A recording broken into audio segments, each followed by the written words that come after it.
Good evening. Welcome to Today interview time. Let me introduce Mr. Lawrence Michael. He's a chairman of RackCorp in Australia. Today's world is becoming more and more dependent on cyberspace and data. We will talk about the importance of cybersecurity today. Good evening, sir. Good evening. Thank you for receiving our invitation. Thanks for having me. So let's start talking about RackCorp and its mission. Sure. RackCorp's an Australian company. We started the company in 2003 with the idea to provide better IT services than that were currently available.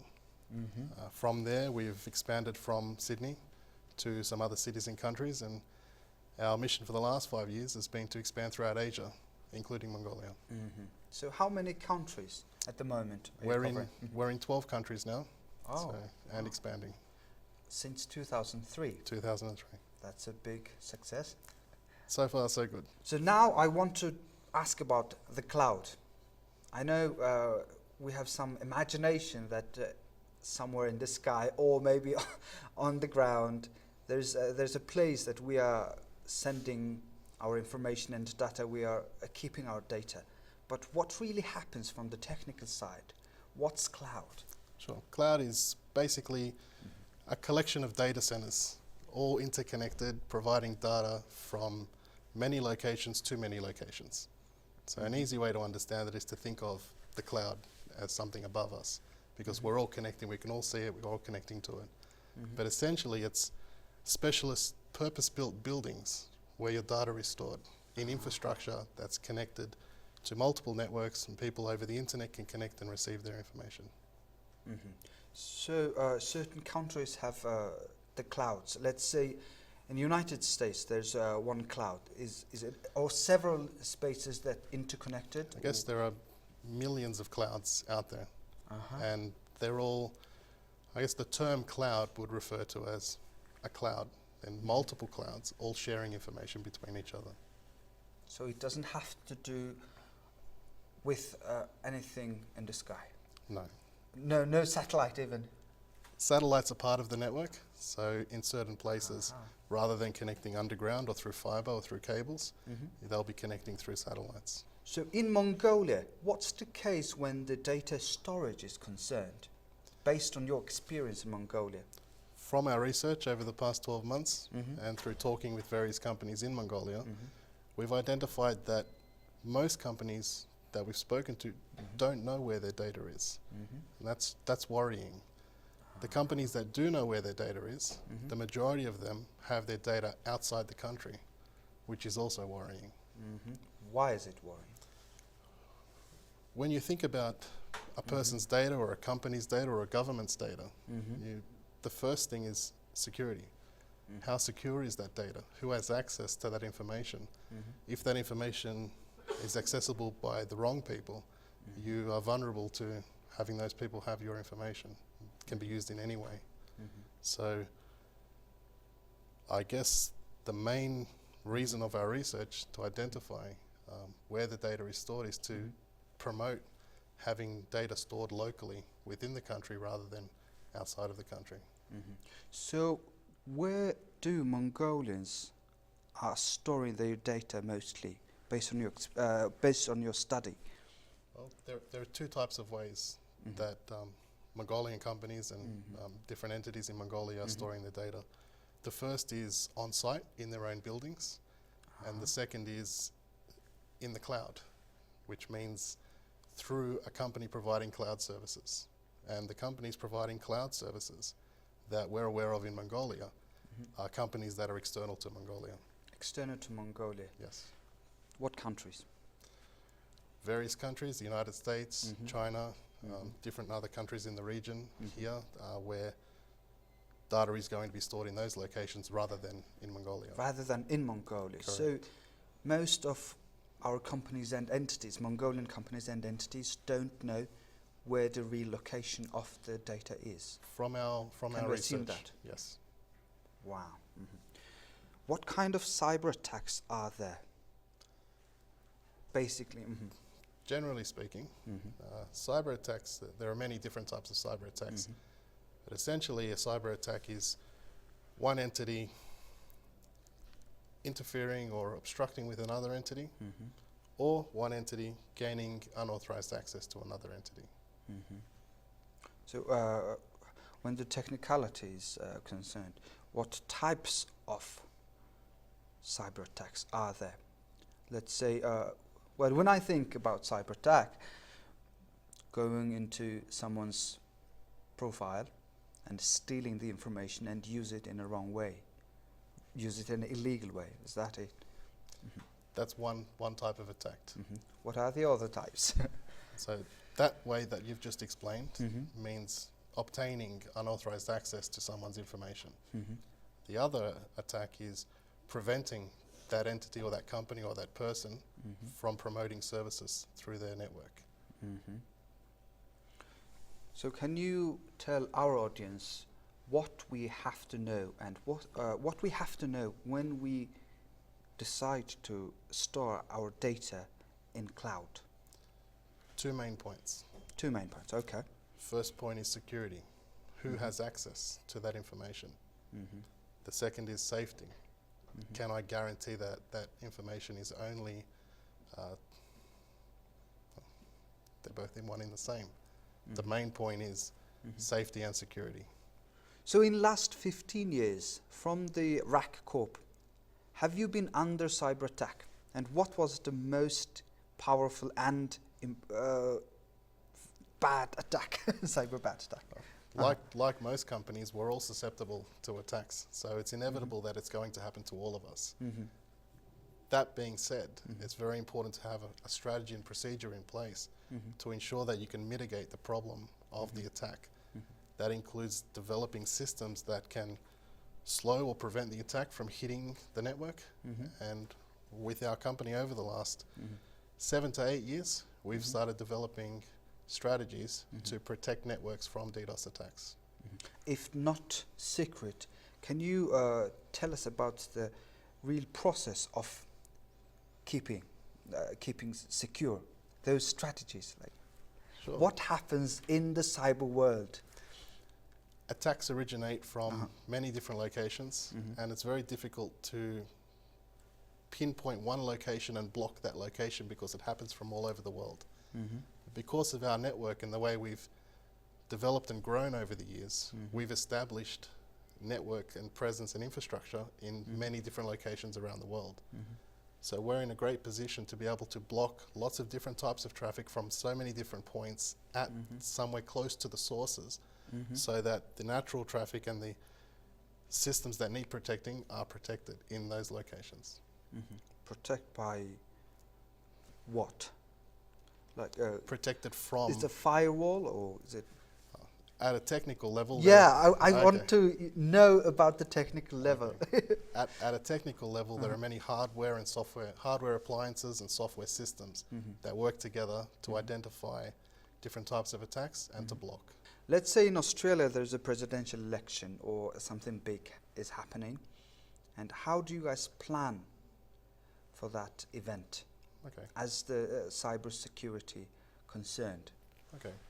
For state electoral commissions, for example, we provide our partners with infrastructure and resources to provide a safe, secure and available system for those processes to occur. Part of that is offering not only the infrastructure, but the technology that sits around it to ensure that data is protected from cyber attacks, including DDoS, which is what we explained earlier, preventing the system from running, and also for protection from unauthorized access, including different types of intrusion and collection and stealing of data, which is very important. So part of our process to ensure that is using various security methods, network intrusion, detection and protection, file integrity management. File integrity management. To ensure that the data on the systems is not compromised or changed. Locking out unauthorized access from known sources, identifying and analyzing patterns of activity during the process to ensure that no one that's not supposed to be accessing the network is.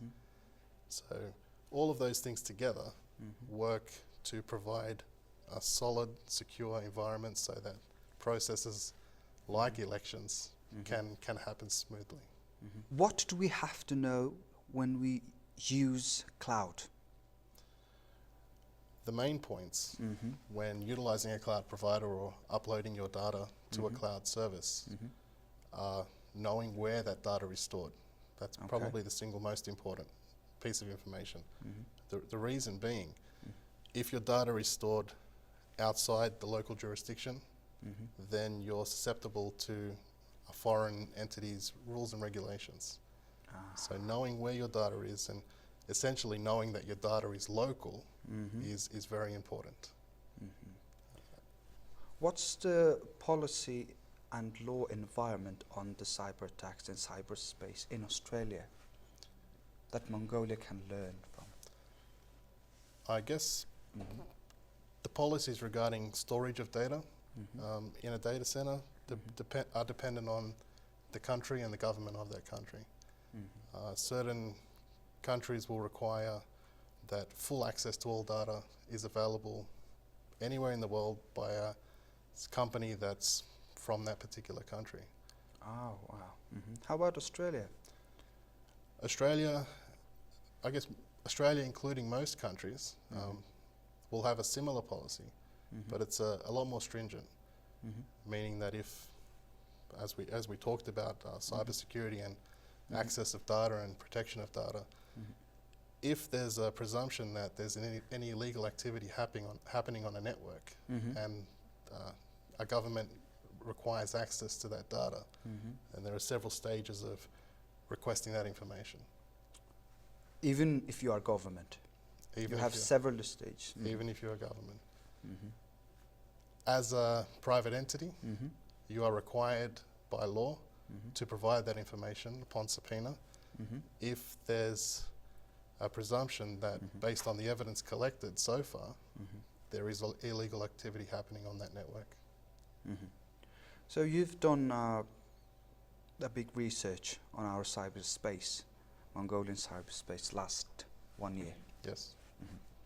What are the solutions and possible development steps from your perspective that we could implement, we could do in Mongolia? From my understanding, the IT infrastructure side of Mongolia is very young and it's developing. So it's very promising that they're at the stage where there's a lot of potential. Unfortunately, most companies that we've talked to are investing in other companies outside the country rather than within companies inside Mongolia, from what we've seen. I guess one of my pieces of advice would be for IT companies within Mongolia, with government sectors inside Mongolia, including the digital and IT sector, to look at ways and strategies to implement for IT to develop more within the country rather than outsourcing the requirements for Mongolian companies outside of the country.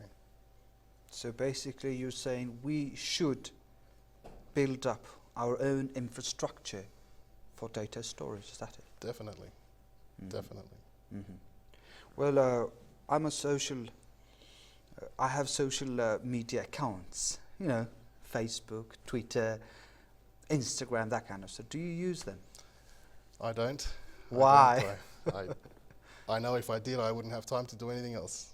That's just me. But I'm so busy with day-to-day work that I've never set them up. Okay. But from the security point, what would you advise to our audience when we are using the social media accounts? A lot of different people, kinds. Sure. A lot of people are using social media these days, and it's a great thing. Connects many people, past, present, and future relationships. Businesses are using Facebook and social media accounts more so now to expand their presence. I guess at a personal level,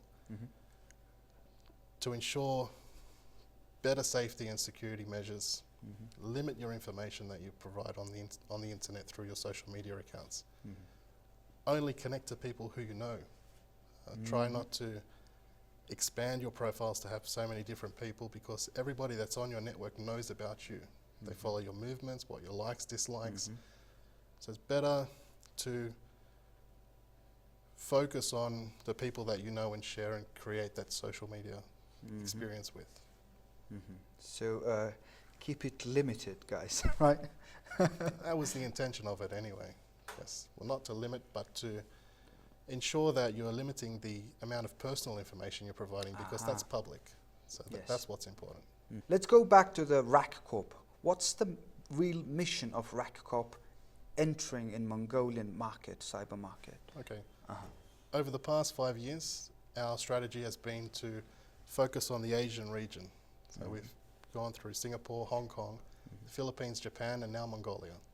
So 2018, we want to dedicate a lot of time and resource into providing more information to the Mongolian market, working with IT companies within Mongolia to provide them with IT infrastructure and a platform that they can utilize to provide services to their clients. Now, with that said, the idea for us and the process of this is to build IT infrastructure within the country, within Mongolia, rather than having external to Mongolian countries external to Mongolia building up their infrastructure and Mongolian companies using those. So this is what we see as a great opportunity for IT in Mongolia to grow and develop.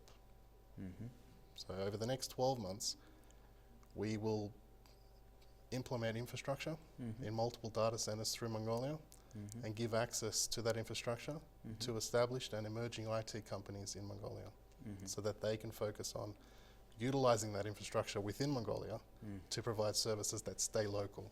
Stay local. Yes. Stay safe. All the data stays within the country.